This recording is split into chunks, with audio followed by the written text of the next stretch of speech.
Covid महामारी से लड़ने के लिए जहां एक और मोदी सरकार ने देश के सभी लोगों के लिए 18 साल से ज़्यादा की उम्र वालों के लिए कोविड वैक्सीन बिल्कुल मुफ्त में देने का प्रावधान किया है, वहीं पर आज एक और बड़ा निर्णय जीएसटी काउंसिल की बैठक में किया गया, जहां 30 सितंबर तक ये सब सुविधाएं उपलब्ध होंगी, जिनमें से दवाइयों के ऊपर अगर देखा जाए तो जो टोसिलिज़ुम थी या ब्लैक फंगस के लड़ने के लिए तो उसके लिए 5% जो लगता था जीएसटी, अब उसको नील कर दिया गया है।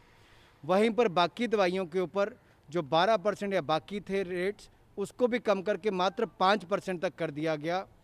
और इसके अलावा जो ऑक्सीजन से जुड़े हुए विषय हैं, चाहे वो ऑक्सीजन कॉन्सेंट्रेटर हैं, ऑक्सीजन मेडिकल ग्रेड ऑक्सीजन है, वेंटिलेटर हैं, वेंटिलेटर मास्क हैं, बाईपैप मशीन्स हैं, इनको भी जीएसटी रेट को कम करके मात्र 5% कर दिया गया है। इसके अलावा जो टेस्टिंग किट्स हैं, मशीन्स हैं, जिसके माध्यम से हमारा आरटीपीसीआर टेस्ट होता है, कोविड के टेस्ट होते हैं, इनको भी कोविड की टेस्टिंग किट्स को कम करके मात्र 5% जीएसटी किया गया है। और जो स्पेसिफाइड इन्फ्लामेटरी डायग्नोस्टिक किट्स हैं, इसको भी कम करके मात्र 5% किया गया है।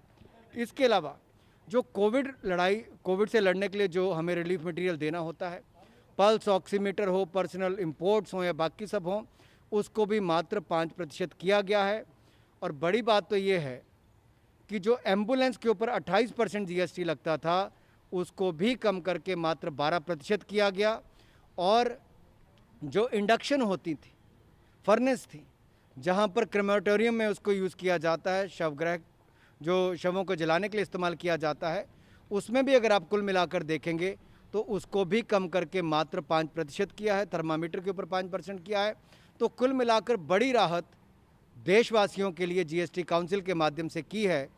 और मैं, जैसा मैंने पहले कहा, मोदी सरकार ने वैक्सीनेशन भी 18 साल से ज़्यादा वालों को मुफ्त में किया और पूरे देश के सभी राज्यों को हम मुफ्त में 18 साल से ज़्यादा के लोगों को मुफ्त में वैक्सीन देंगे। सर, जो आज जीएसटी रेट में कटौती करी गई है, वो कब से लागू होने की संभावना है? जैसा आपको पता है, कल रविवार है, सोमवार को इसकी नोटिफिकेशन होकर देश की जनता को ये लाभ उपलब्ध होंगे, ताकि 5% पर, मात्र 5% पर जीएसटी की अधिकतर दरों को रखा गया है, जो कोविड से लड़ाई लड़ने के लिए है।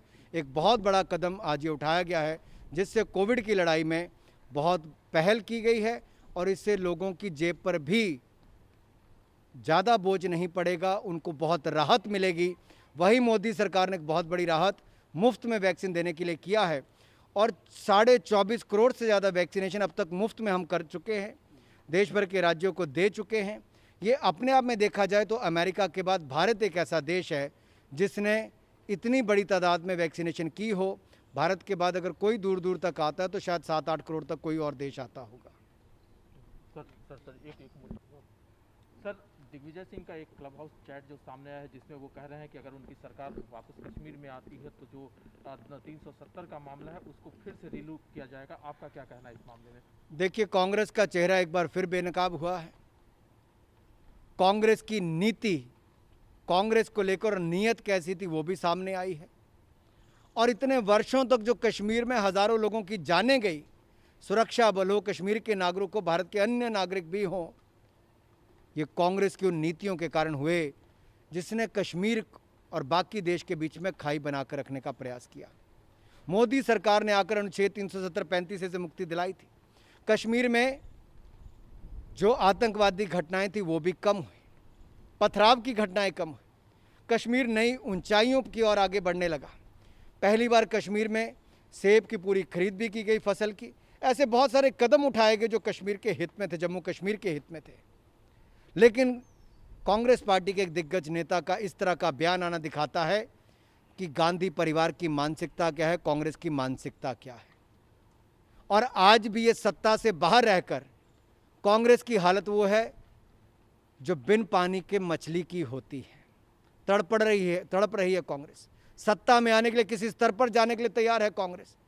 पाकिस्तान को एक तरह से सहयोग मांगने की ओर इशारा कर रही है कांग्रेस। और दिग्विजय जी का ये बयान ये दिखाता है कांग्रेस तो एक बहाना है, सत्ता में आने के लिए उन लोगों का भी सहयोग लेने के लिए तैयार है जो सदा भारत के खिलाफ कोई ना कोई एजेंडा या आतंकवाद को बढ़ाने का काम करते हैं। ये दुर्भाग्यपूर्ण है।